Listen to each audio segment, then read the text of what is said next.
Welcome everyone, and thank you all for joining us for today's webinar. I'm Kelly Vaughn, Director of Donor Communications at Rocky Mountain Institute. So many of you signed up to join us for today's webinar, so we're really excited for this great opportunity to engage. As we all work together to deal with the pandemic and its economic impacts, we're pleased to engage with you on this important topic of how the world can collectively recover from the crisis before us and rebuild toward a cleaner, healthier, more just, and more resilient future. First, for some housekeeping, we'll spend about 30 minutes hearing from our panelists today, and then we're reserving about 30 minutes for Q&A. You can submit questions anytime using the chat function on your control panel, and we will moderate those and address those with each of our panelists during the Q&A portion. A recording will be available of this webinar and will be distributed to all of you and all who registered after the conclusion of today's discussion. Now to introduce our great speakers.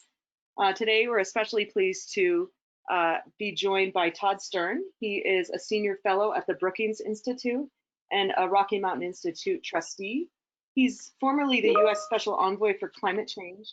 And he'll talk about the interrelationships between the COVID-caused health and economic crises and the looming climate crisis.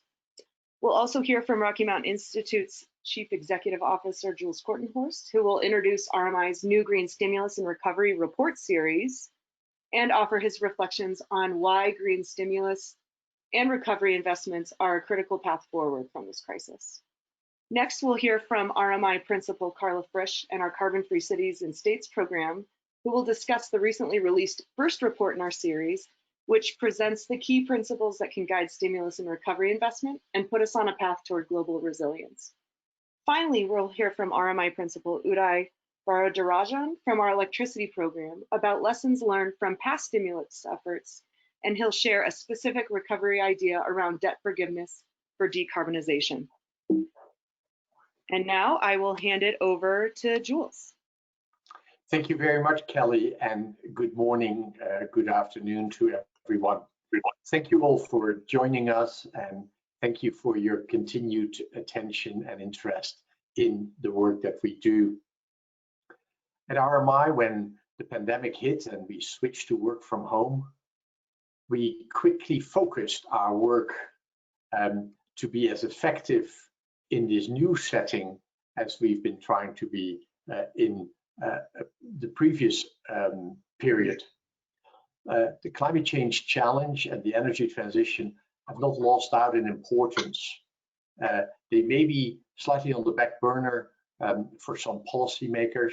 They may not be at the top of the newspaper, but they are still incredibly important because in the long run, the impacts of climate change will in many ways be bigger and more dramatic than of COVID.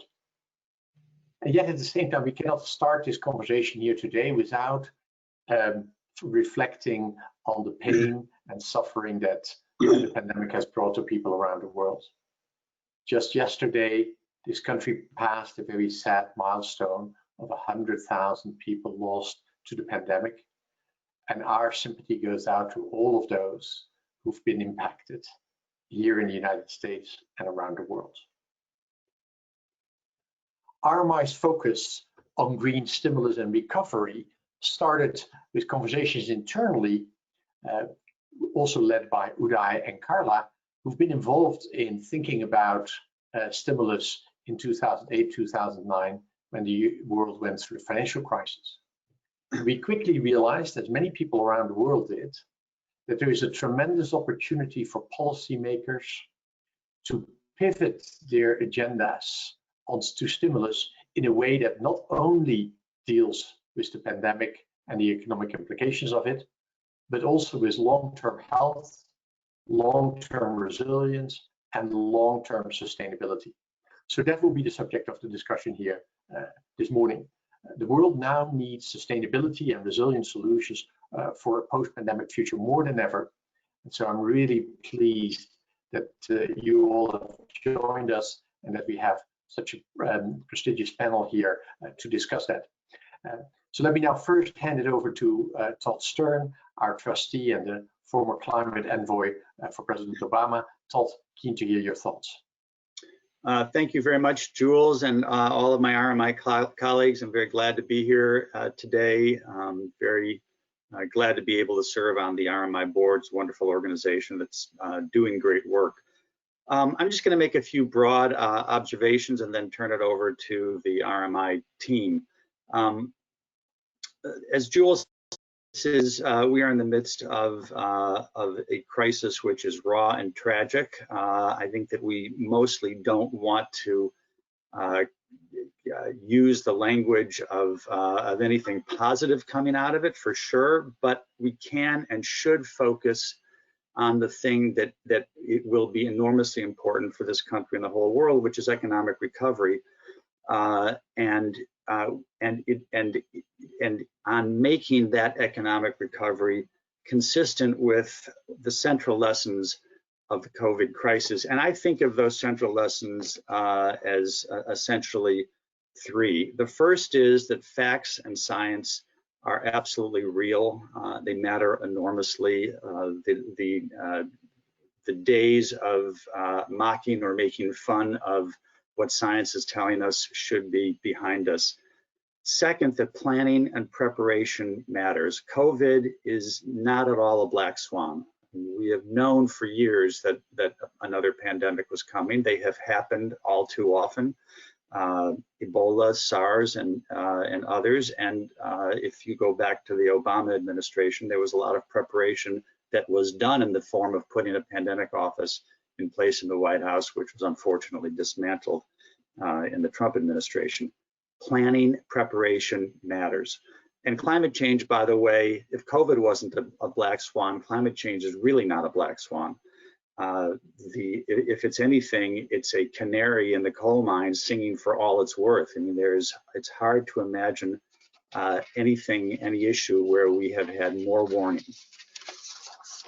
The third lesson that I think COVID teaches us is that when countries really mean it, when leaders realize what must be done and people realize what must be done, the most extraordinary things can happen, and can happen in incredibly short periods of time. Nobody 5 months ago would have imagined in a million years the kind of response that we have seen in whole cities, whole states, whole nations, and that have taken action overnight, where people have changed their lifestyles and their way of life overnight.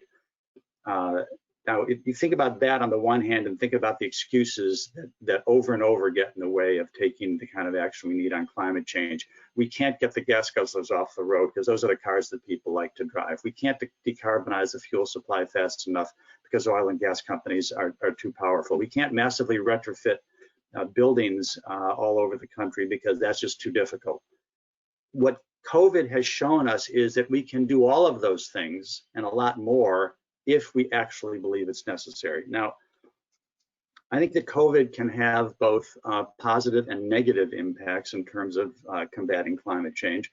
On the negative side, it makes it more difficult for leaders to focus on climate. 6 months ago, most people who thought about the thing that was the urgent crisis that was in front of us and on which action was needed right away, people thought about climate change. People didn't think about COVID, but now we have this COVID crisis, which has to take precedence, of course. Secondly, I think there's going to be enormous pressure on government budgets. I mean, we can see the kind of emergency packages that have already, not really recovery packages, but emergency packages that have been enacted in our own country. And if you then think about, well, how about all that funding that we're going to provide for the developing world, for mitigation and resilience building in the developing world, there are going to be enormous pressures on budgets in the United States and in other donor countries. Another risk, and the biggest risk probably, is that the big players like China, like India, like the United States will reach for the old tools of economic stimulus and job creation, and then lock in the high carbon infrastructure that would make reaching the Paris goals extraordinarily difficult, if not impossible. But there are also positives with respect to what COVID can tell us. Now, the first the sort of initial point I would stipulate is it's not that emissions are going down right now. If that is true, the IEA estimates an 8% reduction globally this year if things keep up roughly the way they're anticipated to. And that's not meaningless. The United States may well reach its 2020 goal and even be on track for 2025 because of this. China, we may discover, has already peaked well before the 2030 time period that it originally promised in Paris. But if emissions come roaring back, those factors will just be, those developments will just be blips that won't have done us any good. The real key is in how we recover. We have to recover in the right way, in a sustainable way, and a green way. The cover of this week's Economist is entitled "Seize the Moment, the Chance to Flatten the Climate Curve." And they talk about, in their lead editorial, they talk about the unique chance that we have to use the imperative of massive stimulus spending around the world to push the global economy in a decisively green direction in what is a decisive decade of the 2020s. As the Economist also points out, that economic conditions can pave the way for smart climate action. We have incredibly low interest rates around the world. That makes building green infrastructure cheaper than ever. We have low energy prices around the world, which should make it, in theory, it's tough politically, but still in theory, easier to cut perverse fossil fuel subsidies and even easier to put a price on carbon. And a price on carbon, given the dramatic reductions in renewable energy so far already, a price on carbon could provide a decisive advantage in the battle between renewable energy and fossil fuels. There is also an enormous chance to take action to boost employment and the economy while driving the clean energy transformation in a way that my colleagues are going to start talking about soon. We could drive a huge expansion of electric vehicles and a building out of the charging infrastructure. We could do very broad scale retrofit programs, provide a lot of employment at the same time around the country and around the world. And there's enormous amount of R&D and policy incentives that are needed for things like sustainable aviation, low carbon trucking, and development of the low carbon versions of the technologies in heavy industry that are the hardest to abate. It's also crucial to keep in mind always that this is not just the United States. We obviously need to have China, India, and so forth. China is in the midst of designing its own stimulus and getting close to announcing its latest 5-year plan. If it continues to do what unfortunately it has been doing recently, including last year, to invest heavily in coal, both at home and abroad through its Belt and Road program, that would be, in my judgment, a huge mistake. And although this is not the forum to have a discussion about US-China relations, I would say that the importance of reviving the climate cooperation between our two countries, even though the larger relationship has unquestionably been deteriorating, and not only because of Donald Trump, but the importance of getting that climate relationship working again is going to be huge, and the biggest step that we have to take in that regard will happen on November 3rd. One last point. I think the fact of a mainstream centrist business-oriented newspaper like The Economist putting "Seize the Moment" on its cover is itself an encouraging sign, and we shouldn't lose sight of that. When The Economist says that the 8% drop in emissions forecast by the IEA would still leave us with 90% of what we need to do to meet Paris's most ambitious goal of 1.5 degrees, taking that number deadly seriously, not like some environmentalist's fantasy, that tells us something. And these signals of attitude change, I think, are incredibly important, because attitude change is exactly what we need. It's the only thing that's going to get us to what we need in terms of change at the scale and speed that's necessary. And that attitude change needs to happen in C-suites, it needs to happen in the offices of presidents and prime ministers, and it needs to happen on the streets. We have the innovative capacity we need without question. We know what to do already in terms of policy. We have more than adequate funding, but we need to change, to achieve the change of mindset, that we have seen enacted so powerfully in the case of dealing with COVID. So let me stop there and turn it over to the people who can give you a lot more detail than I have. Thanks very much.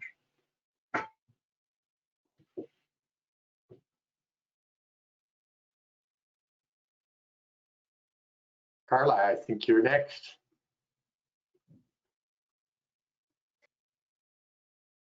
Thank you. So happy to have you all on the line. And today we are kicking off from RMI a global series on recovery. So it's been fascinating talking with our colleagues around the world about how they're dealing with COVID and how they're dealing with climate. And of course, disheartening talking with the actual loss of life and the loss of health with COVID, but really heartening to see the direct conversations that are happening with government leaders around the world, as Todd was highlighting.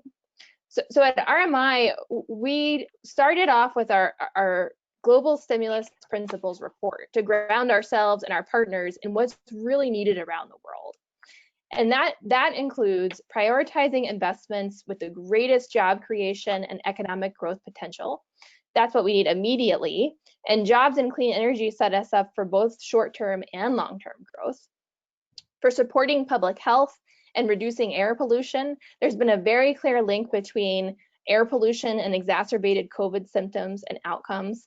And in fact, even this week, the World Health Organization released their lessons learned for COVID to date. And they highlighted clean energy as an essential service for healthcare facilities. Of course, that's linked with resilience, enhancing economic, energy, and climate resilience. Those are inextricably linked, and we have to plan to help people weather or adapt to the unexpected and expected shocks, as Todd was saying. And last is decarbonize. So to prioritize the investments that will enable the world to limit warming. This is urgent. We have to avoid more investment in fossil infrastructure. So we're kicking off this series with this webinar and this report. And what will come next is a report covering several geographies around the world. So on the next slide, you can see we'll start off with a report on the United States. And it covers our top 4 ideas from RMI in the US of what we can do for a green recovery. And that's to create a massive building retrofit movement for all electric, highly efficient buildings and all the associated health benefits that come with it. To enhance mobility options and kickstart that electric vehicle revolution, working with manufacturers. To engage with the federal government to provide debt forgiveness for decarbonization, which we'll hear from Uday about later, and to build a federal economic recovery facility, basically a bank that can finance and transition to a better future.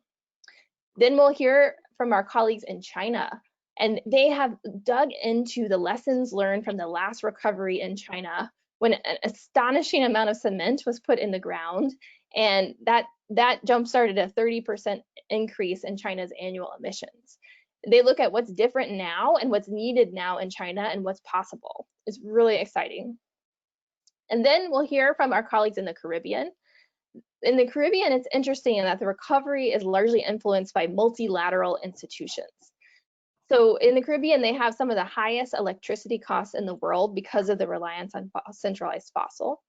They're highly exposed to natural hazards, and they have excellent underutilized renewable energy resources, which all align to make distributed energy resources a great solution in the Caribbean. In India, we're seeing really significant both demand and supply side challenges in the transport sector and the power sector. And our colleagues there are diving into the possibilities for electric vehicles and renewables to provide much needed services on those. Then we are working with our colleagues in sub-Saharan Africa. Now, COVID has been slower to hit there, or the testing for COVID has been slower to show that it's hitting there. But it is happening now in South Africa and Cameroon, and they're grappling with many of the same issues that the rest of the world is. So what we try to do at RMI is combine this visionary strategic thinking with practical application. So naturally, we're working with our teams on the ground to say, how do we put this into practice? How can these principles actually be used by decision makers? So we offer this strategic trajectory for stimulus investment. And we think about it in waves. So fix it first. What is already operating that needs to be put back online? And while we're doing that, what enhancements can we make? So for example, in the transit sector, this is a time of reduced ridership. We can work on repairing and retrofitting unused buses, doing that maintenance from facilities that are cleared out, of course, in a very safe way for workers. And then build toward replacing and extending. So on the transport sector, is there an opportunity to swap out portions of a fleet for electric vehicles, to set up electric charging and pilot new solutions? And then build towards transform and grow. And some geographies may leap to this step if there's not infrastructure that they need to fix already in place. And for some, it'll be the path over the months and years. But here, basically building towards a whole-scale transition to decarbonized sectors, for a whole-scale transition of fleets from diesel to electric buses. Now, we've talked a lot about what did we learn from the 2009 Recovery Act in the United States in particular. And that during that time, investments were focused to be timely, targeted, and temporary. Timely, targeted, and temporary.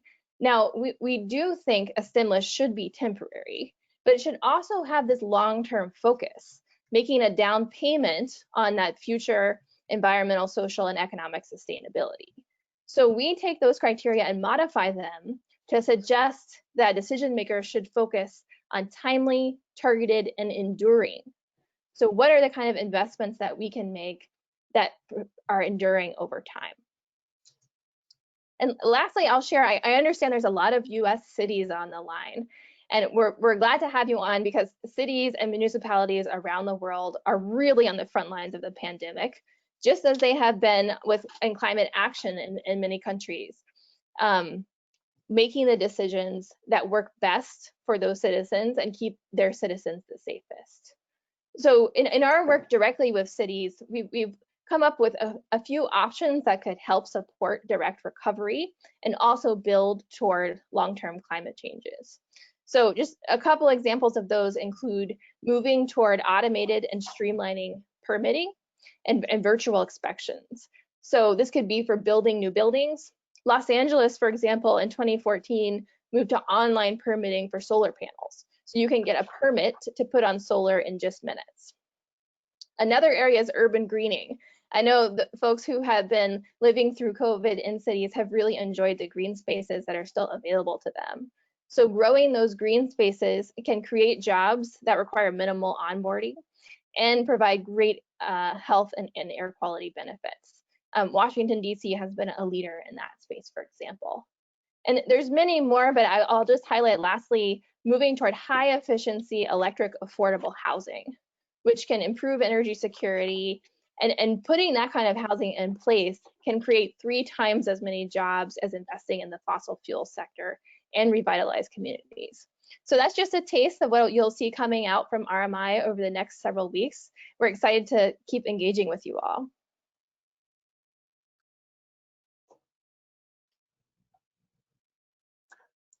And now we turn to Uday, and like Carla, who was at the Department of Energy during 2008-2009, Uday has experience with stimulus when he was at the Office of Management and Budget in that period, looking after the stimulus program for energy. So Uday, what is your perspective?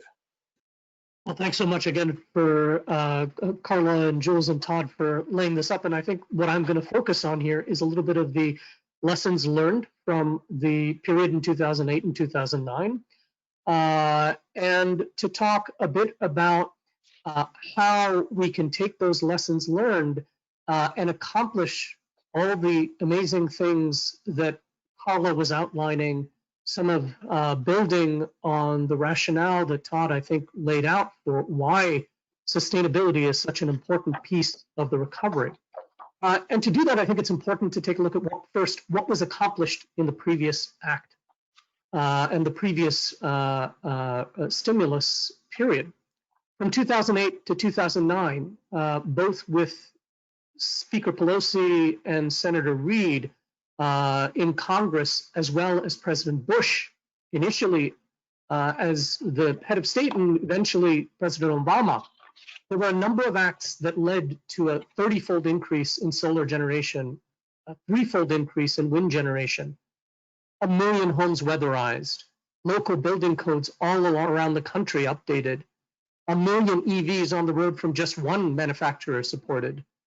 And because of an extension of CAFE standards that, if they were in place through 2025 as hoped, would have been a 6 gigaton carbon reduction over that period as a result of the policies that were put in place. However, and on that last point, these are amazing accomplishments, things that we need to remember. However, by 2010, it was clear that the politics of what happened were brutal. And much of that didn't have to do directly with these incredible things that were eventually accomplished.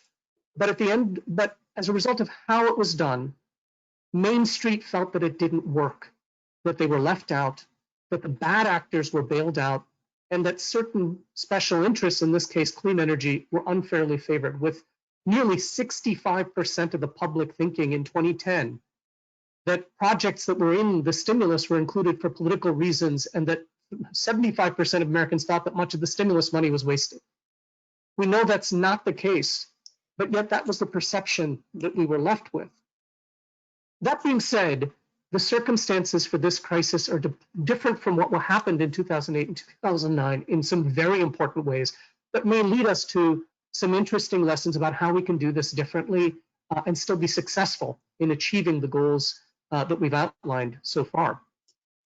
First of all, energy-related and energy-intensive industries have been particularly hard hit by this particular crisis. It's very difficult to execute on a number of energy-intensive activities if your labor and your workforce isn't able to actually be physically present. Unfortunately, we're also in a place where trust in the federal government is also rather low. And while we do have agreement politically that there is a desire among the broad populace to see an increase in spending in public goods, there's little political consensus on which public goods to spend on. That being said, the splits that we've seen, the partisan splits around environmental issues in particular, while they did indeed reach their worst point in between about 2010 and 2012, things are looking quite a bit better, and polls are suggesting that there has been a resurgence on a bipartisan basis relative to that low point in interest in spending, in particular on environmental issues and clean energy. So what do we make of all of that?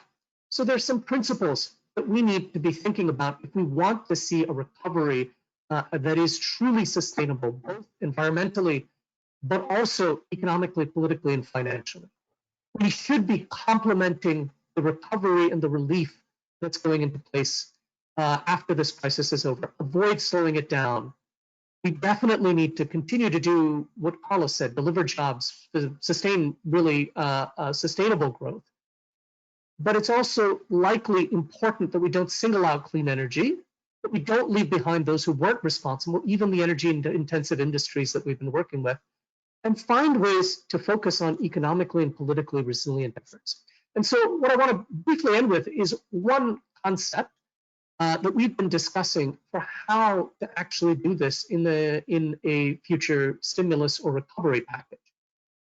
And the concept here starts with the observation that in this crisis, so much of industry has been effectively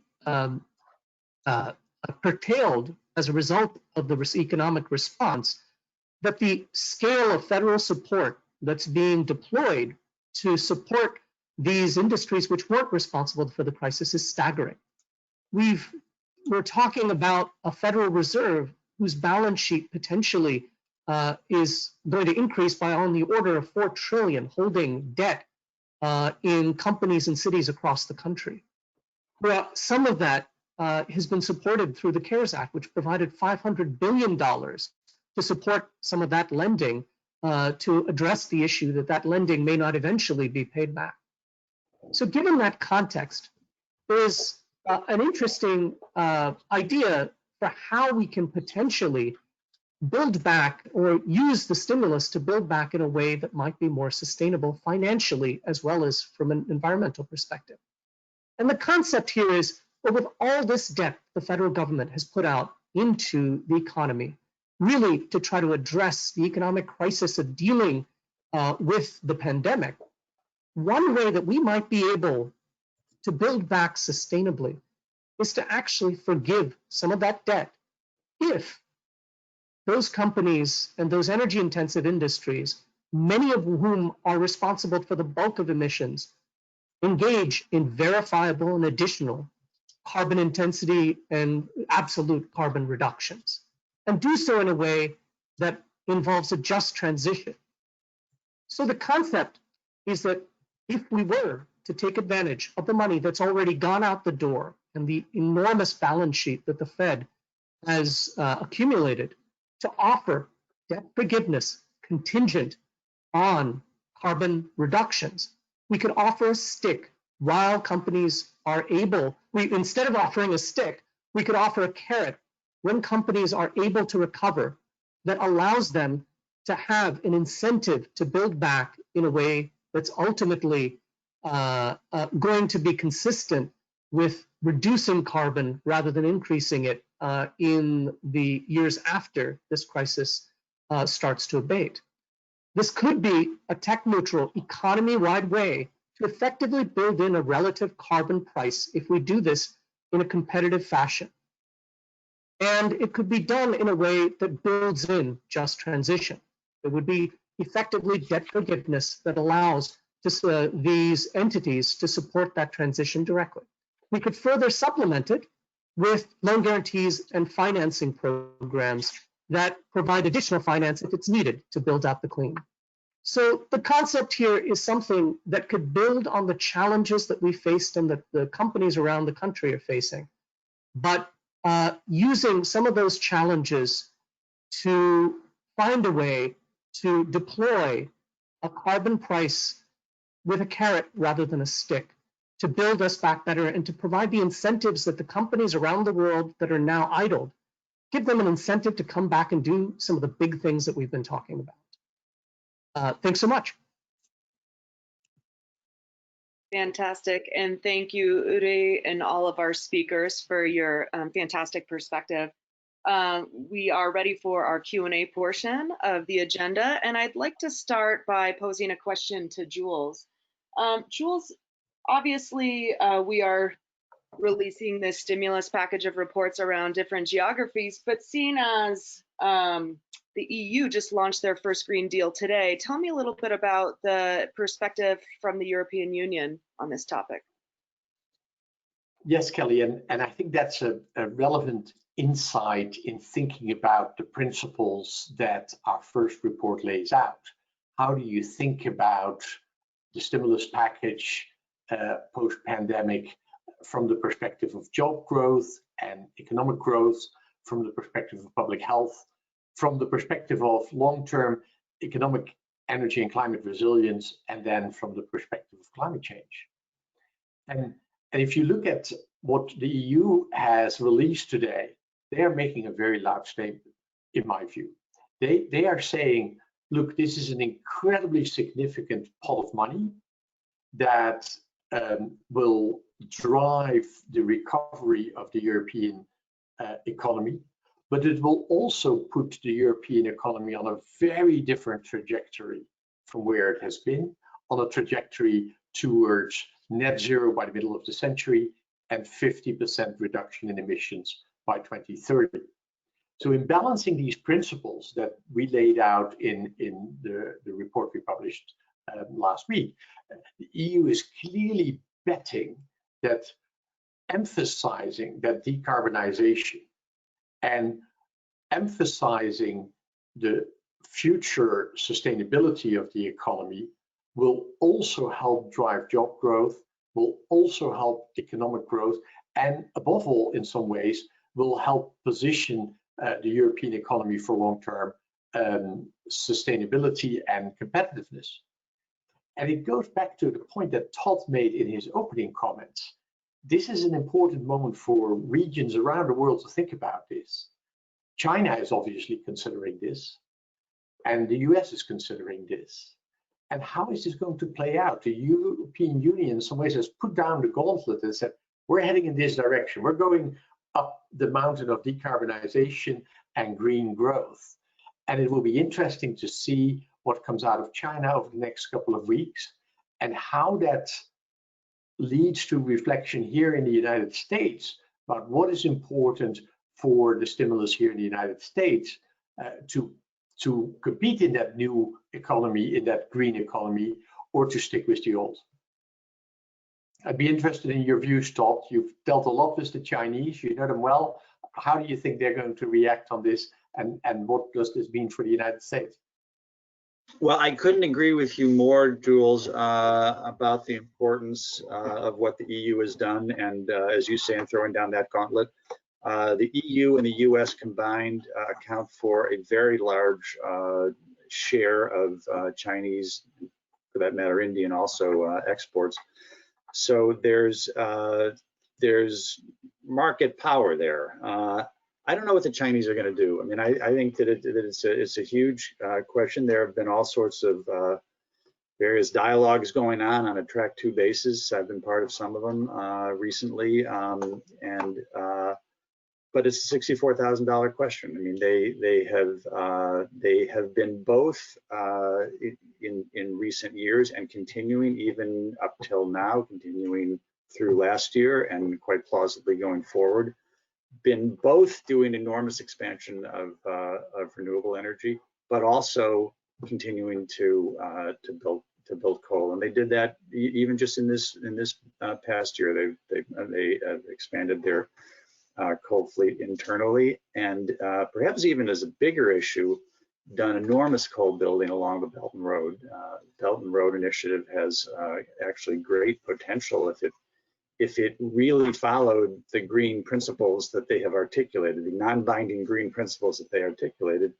It could be a very positive thing. But so far they have, I think, I don't remember the exact numbers, but a very large percentage of total green, total Belt and Road investment has been fossil fuel investment, and I think the vast majority of that being coal. So these are issues that the Chinese are going to need to grapple with. I think, you know, one of the things that I have been trying to articulate in talking to them is that that the world will be looking to them. I mean, the world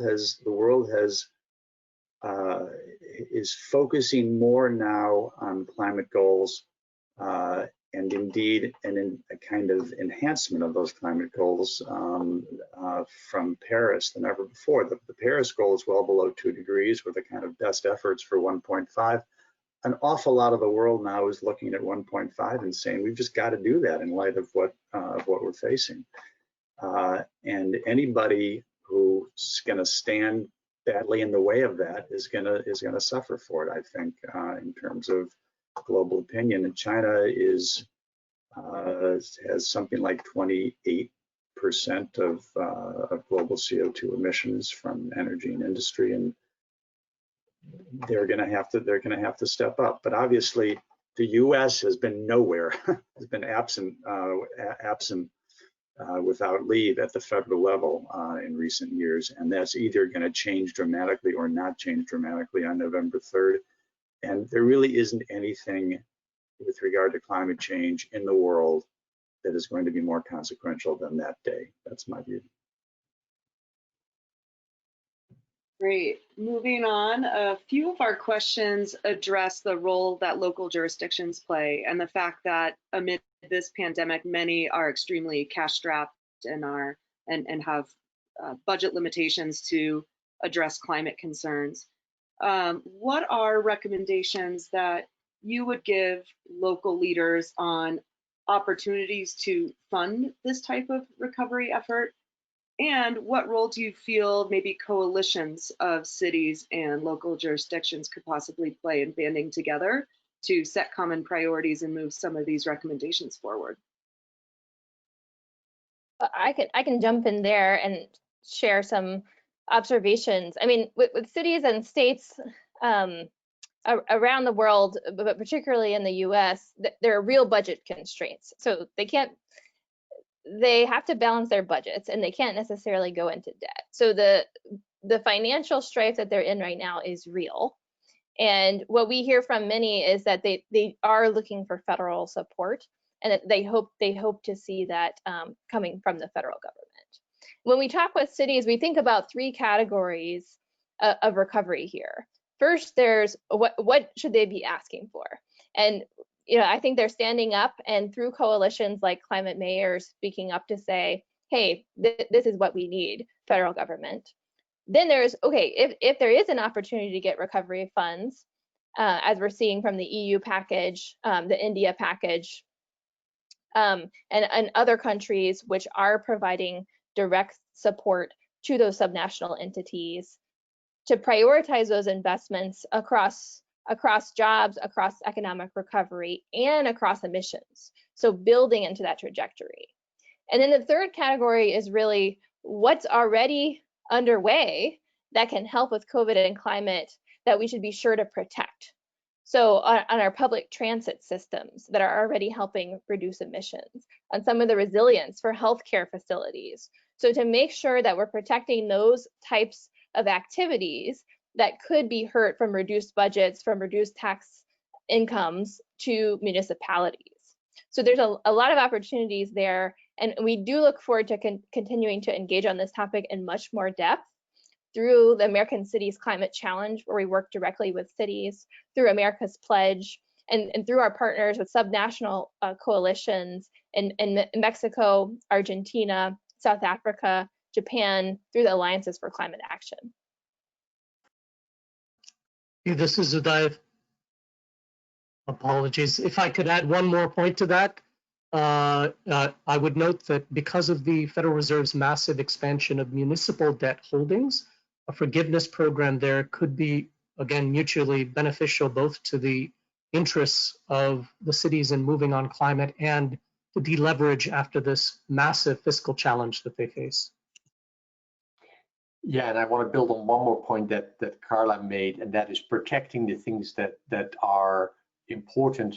I'm particularly keen that public transport infrastructure does not suffer as a result of the pandemic and the economic implications of that. We've all gotten used to a very different way of thinking about where we need to be physically and when we need to travel and how we can reduce that. But there is going to be travel again. And it would be really sad if, as a result of the pandemic, we would see travel move towards private transport, to cars, when public transport is so much more energy efficient, so much more productive, so much better for sustainability. So preserving and building out that public infrastructure, public transport, is absolutely critical. Kelly, back to you. Great. Our next question is around the impact of COVID on emissions reductions. Model suggests that it will result in a 5.5% global GHG reduction this year. But the problem is, in order to meet a 1.5 threshold, we'll need to see that year over year in times of rebuilding and when we're not in a global pandemic. When we think about the emergent timeline of climate change and green recovery, do you feel like we're shuffling the deck chairs on the Titanic, or are there reasons for hope that this type of stimulus and green recovery or finding resilience in recovery can really get us to what science agrees is the threshold we must reach to hold global temperature rise to 1.5 degrees? Jules, maybe we'll start with you. Okay, much of our thinking at Rocky Mountain Institute has always been around the speed at which the transition can happen and the speed at which technologies can be deployed. And it is incredibly hard to predict the future under the very challenging circumstances we find ourselves right now. But there certainly could be an argument that would say that this global economic crisis can lead to an acceleration of the change. Now, let's be clear, that has not happened in the past. In 2008, 2009, we saw a dip in emissions for maybe 2-3 years, and then relatively quickly, the economy recovered, and with it, greenhouse gas emissions resumed its growth path. Why would today be different? Today could be different because we might be at a very different point in the state of renewable and clean energy technologies, and we might be at a tipping point for the traditional fossil fuel industries. Renewables are now the cheapest form of power generation in 2/3 of the world. Electric vehicles are about to be cheaper than internal combustion engine cars, and as a result, automotive manufacturers are shifting both their production and particularly their development platforms. The emerging markets are seeing this opportunity, and in places around the world are starting to invest in the energy systems of the world. We also realize now more than we did 10 years ago how job creation in the green economy is bigger and faster than in the traditional fossil fuel industry. So it could well be that this is a transformative moment, a moment where the peak of oil and gas, the peak of coal certainly has happened, but the peak of oil and gas has been accelerated as part of the economic crisis.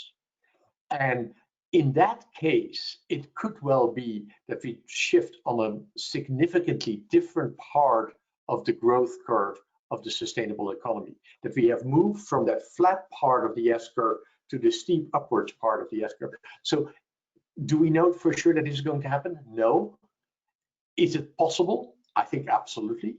And I would most certainly think that there is an enormous opportunity for governments to point us in that direction along the lines that the European Union has done today. But I'd be interested in the views of others. Todd, what do you think?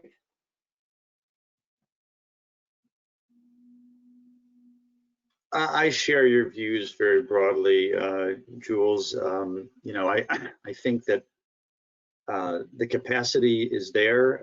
The real question keeps coming back to issues of political economy. Do you have a willingness to see, you know, to see the war, to see the canary in the coal mine? Do you see that from Beijing? Obviously, we have our own challenge here, so maybe we will be able to wake up on November 4th or whenever the election gets settled and see that we have a different future coming on these issues in the United States, which would be hugely important worldwide. So I think that that it is doable. I think the U.S. leadership and U.S. joining the EU in pushing in this direction, I think would also be tremendously important for bringing the other major players. The truth is, there are, of course, there are a huge number of countries in the world. There are not a huge number of countries that account for around 80% of our emissions. And if you could get the big players really decisively moving in this decade in the right direction, you would pull the rest of the world with them. So I do think these things are possible. Whether it'll be, exactly, what number gets hit at what point in 2030 and so forth is going to remain to be seen. But can we do this? We can do it, and we need. Hopefully, we'll be able to have a big injection of will and energy and investment and so forth coming from the United States soon. One more thought, Todd, and you and I have spoken about this in other settings. One interesting contrast in all of this is also the response that we've seen from the oil and gas industry. The oil and gas industry in Europe has said that the crisis they are currently facing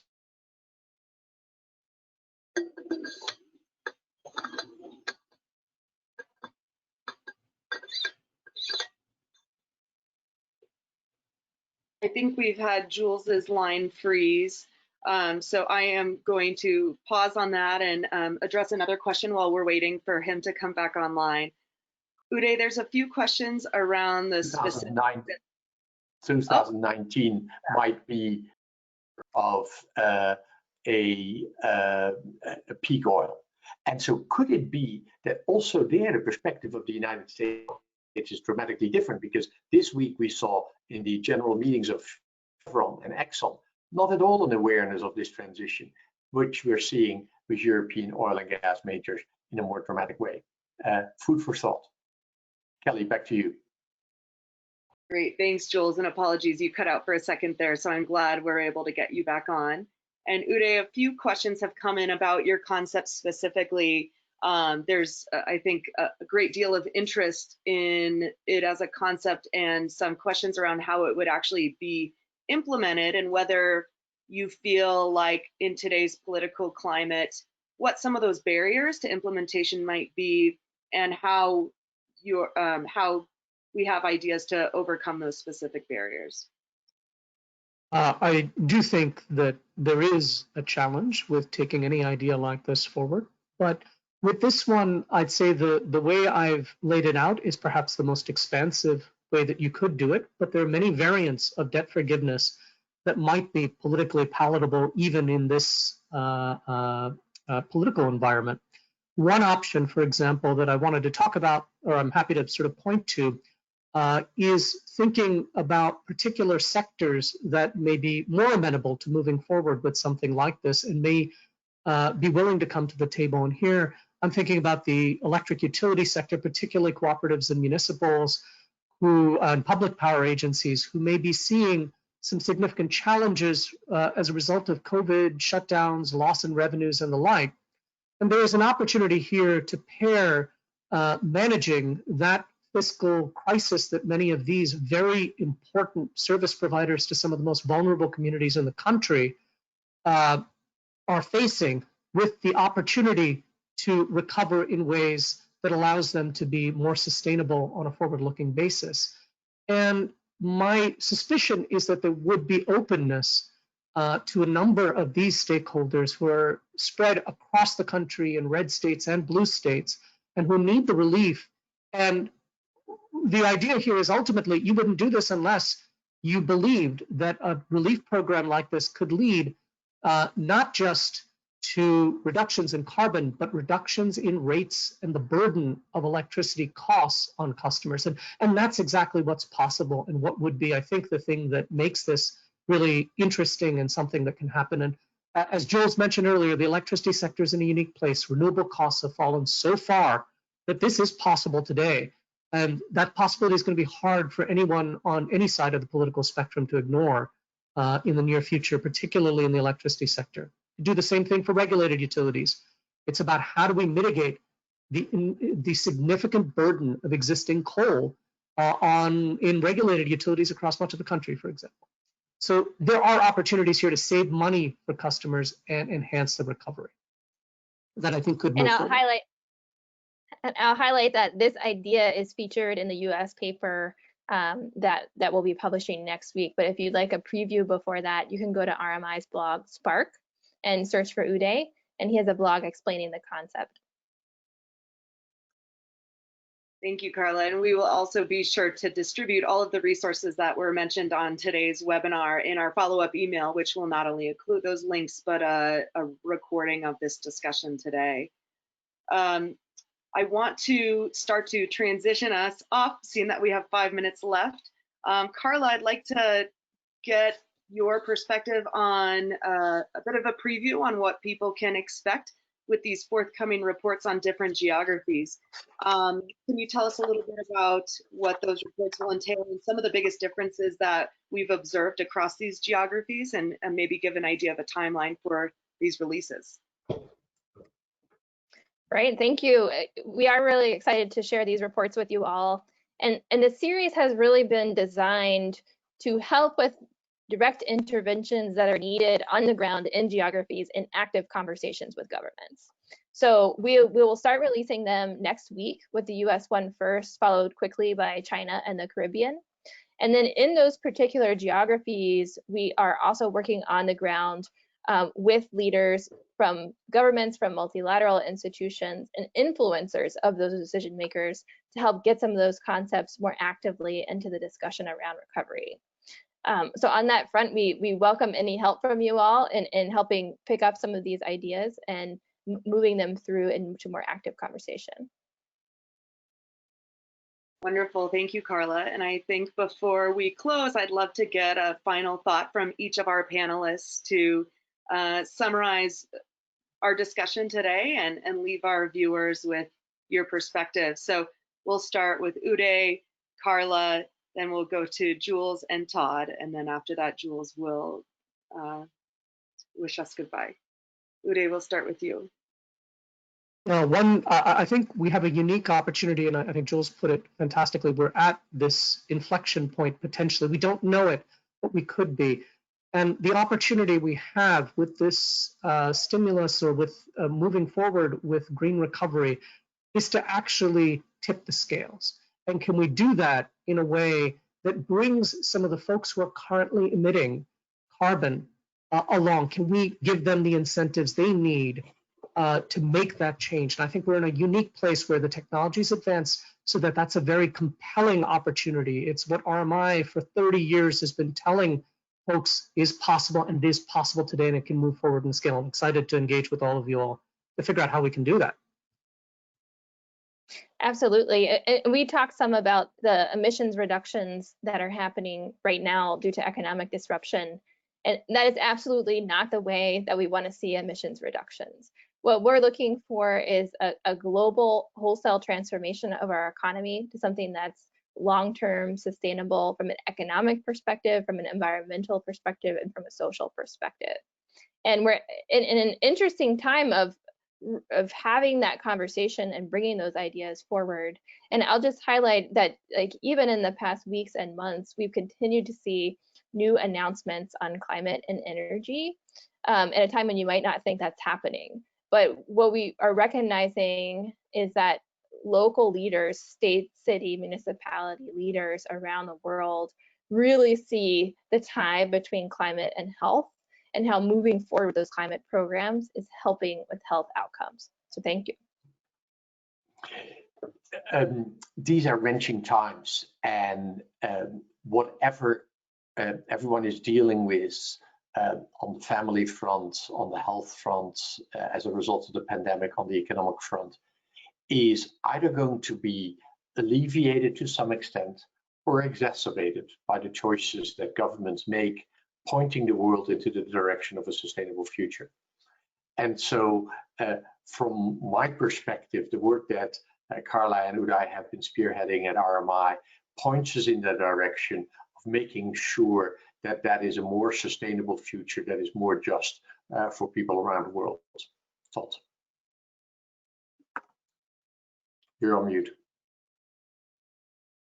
There we go. I just make one quick comment. The world is driven, and change is driven by ideas. And that's always been true. I think that I'm particularly glad to be part of the RMI effort.